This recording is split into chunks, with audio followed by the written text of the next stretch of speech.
Hola, somos del Colegio Yensana y vamos a presentar nuestro proyecto de física de Feria Experimenta, que se llama Hasta los líquidos están tensos. Somos Olivia Ramírez Córdoba, José Antonio García de Aro y yo, Alba Durán Cervera. Bueno, empezaremos con una pregunta. ¿Sufren ustedes de tensión muscular? En caso de que sea así, tranquilos, no son los únicos, ya que los líquidos también están tensos. Pero no es ese tipo de tensión muscular que están pensando, sino que hablamos de la insólita tensión superficial, una propiedad única y fundamental de los líquidos y así la protagonista de nuestro proyecto. Pero ¿en qué consiste esa propiedad? La podemos definir como la cantidad de energía necesaria para aumentar la superficie libre de un líquido referida a la unidad de área y que tiene su origen en las fuerzas de cohesión entre moléculas de un mismo tipo. La cohesión es la atracción entre moléculas de un mismo tipo y será mayor, así, en el seno del líquido que en la parte superior. Bueno, como ya he dicho antes, somos del Colegio Yensana y os presentaremos nuestro proyecto. Primero comenzaremos con 4 mini experimentos, los seguirán 2 experimentos principales y así concluiremos con un resumen de los resultados y las conclusiones del proyecto en sí. Y ahora doy paso a mi compañera Olivia. Vale, pues doy paso a la fase de experimentación, con el primer mini experimento llamado el agua que desafía la gravedad. Lo que vamos a hacer en este experimento va a ser llenar el vaso con agua, poner la cartulina y voltearlo hasta que quede boca abajo, para después retirar la cartulina cuidadosamente y observar el fenómeno.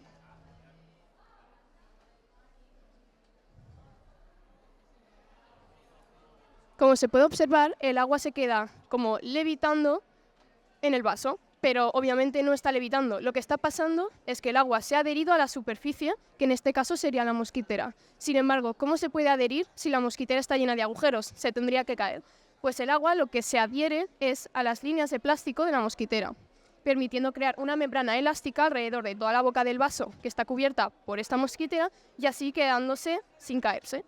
Ahora bien, ¿qué pasa si metemos una aguja? ¿Se va a caer el agua? Pues no, esta membrana no se rompe. Y se debe a que al insertar la aguja, el agua va a cambiar como superficie de contacto a la aguja. Así quedándose la superficie, esta membrana, intacta. Pero si generamos un pequeño desequilibrio, ¿el agua se va a caer? Pues como veis, sí, ya que, en este caso el agua, pero cualquier líquido, se iría hacia uno de los lados al voltearlo, así permitiendo que esta parte se quede sin agua, rompiéndose la membrana y así cayéndose el agua.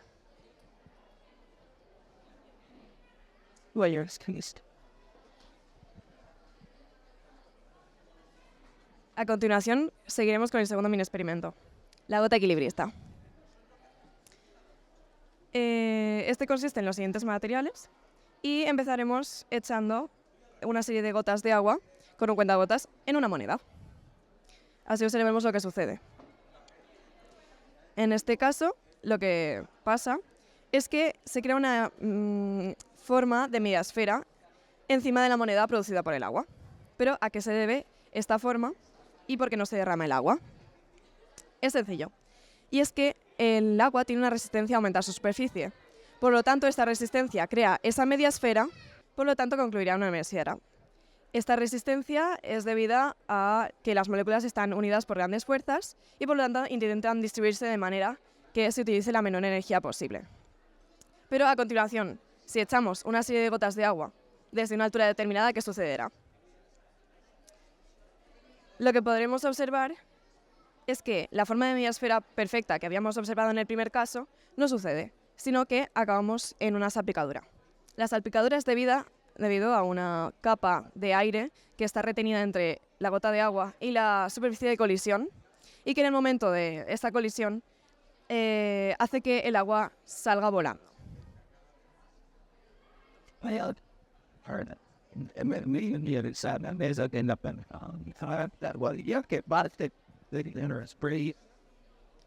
A continuación explicaremos nuestro siguiente mini experimento, las pompas esféricas. Para ello hemos utilizado el programa de Tinkercad mediante el cual hemos diseñado los pomperos que utilizaremos en el experimento para su posterior impresión con la impresora 3D del colegio. Hemos diseñado pomperos con distinta forma, como podéis observar. Por lo tanto, al soplar, las pompas adquirirán la misma forma que los pomperos utilizados. Pues eso venimos a explicaros, que dicha forma nunca cambia en ninguno de los pomperos aquí presentes, concluyendo siempre en una esfera. Una bomba de jabón está formada por una capa de agua entre dos capas de moléculas de tensioactivo. Los tensioactivos están formados por una parte hidrófila que se pega al agua y una parte hidrófoba que repele el agua. Su función es la de reducir la tensión superficial, facilitando así la creación de pompas. Por tanto, como al aumentar la superficie, estas tienen que aumentar su energía, las pompas tienden a adquirir una mínima superficie y, por tanto, mínima energía.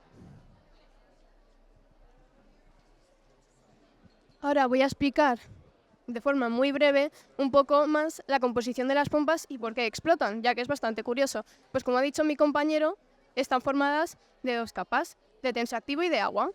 La capa que está en la parte exterior es la hidrofóbica, es decir, la que repele el agua, y la de dentro es la hidrófila, la que sí que puede estar en contacto con ella.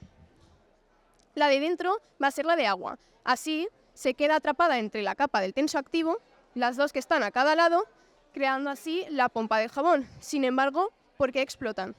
Pues es bastante sencillo. Si hacemos una pompa,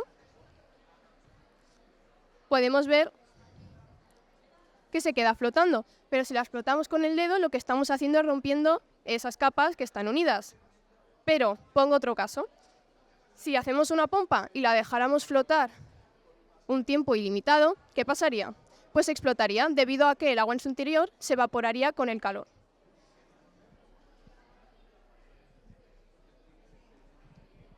A continuación expondremos nuestro experimento principal. Este consiste en sumergir un portaobjetos previamente enganchado con unos colgadores en agua y otras sustancias, ir sacándolo poco a poco con la ayuda de la estructura de una impresora. Gracias a esta podremos visualizar claramente cómo el agua se adhiere a las paredes del portaobjetos, confirmando así la existencia de la tensión superficial y tener la oportunidad de calcularla. Para ello hemos diseñado dos soportes sobre los que hemos colocado una barra de metal, de la cual colgará un dinamómetro en el que engancharemos el portaobjetos. Dicho dinamómetro nos indicará la suficiente fuerza que se deberá realizar para romper la tensión superficial del líquido utilizado, en el momento que el agua entre en contacto con las paredes del portaobjetos, generando la fuerza de la que estamos hablando. Para ello, hemos utilizado una ecuación en la cual la fuerza que ofrece la superficie del líquido es proporcional a su perímetro. Dicha ecuación es F es igual a 2 por gamma por L, donde F es la fuerza, gamma es el coeficiente de la tensión superficial y L es la suma de A más C, donde A es el grosor del portaobjetos y C el ancho del mismo, el largo del mismo. Gracias a esta ecuación podremos calcular el coeficiente de la tensión superficial del agua, el aceite de girasol y la glicerina.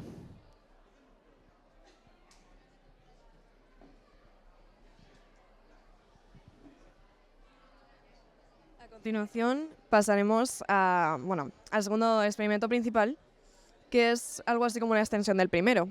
Y es que lo que hemos hecho es, podría decirse que hemos calculado de otra manera, con otra fórmula, el coeficiente de tensión superficial de otros líquidos. En este caso vamos a probar con el del aceite. Primero utilizaremos la báscula y echaremos una serie de gotas de aceite de girasol mientras las contamos cuidadosamente. Así relacionamos el peso de las gotas con el número de estas. Para ello utilizaremos la ley de Tate. La ley de Tate lo que expresa es que gamma prima partido gamma es igual a la masa prima partido masa. En este caso, gamma prima sería lo que estamos buscando. Gamma es el coeficiente de tensión superficial que habíamos medido con el experimento principal que habíamos explicado antes, y la masa sería la masa del agua que estaría relacionada con el número de gotas que habíamos echado en el aceite de girasol. Por lo tanto, echaremos tanto un número determinado de gotas de aceite de girasol como de agua. Así conseguiremos sacar el coeficiente de tensión superficial del aceite de girasol. Ahora ya sí, terminamos con nuestro proyecto. Voy a dar paso a los resultados. Antes de ver todos los datos que tenemos calculados, me gustaría incidir en algunas cosas que hemos dejado claro. Por ejemplo, que la tensión superficial va a depender según el líquido y que en el agua, según los datos que ahora vamos a ver, suele ser mayor.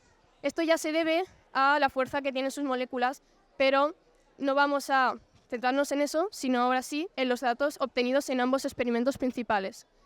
Primero de todo, tenemos aquí los distintos líquidos, agua, aceite y glicerina. Aquí es el coeficiente que nos ha dado al experimentar con el experimento de la impresora. Y aquí con el que acaba de explicar mi compañera, que es el de la báscula. Y aquí es el coeficiente tabulado, es decir, medido por profesionales, para así comprobar si lo hemos medido bien.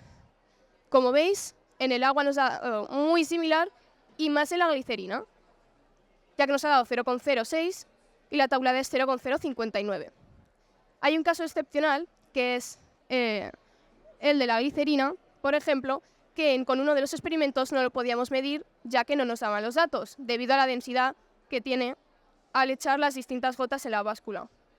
Con el agua jabonosa, que también hemos hecho algunas prácticas, no nos daba con el experimento, sin embargo, de la impresora, al contrario que con la glicerina, debido a que, al estar formado mayoritariamente por agua, la medida, al verlo con el dinamómetro, era muy similar.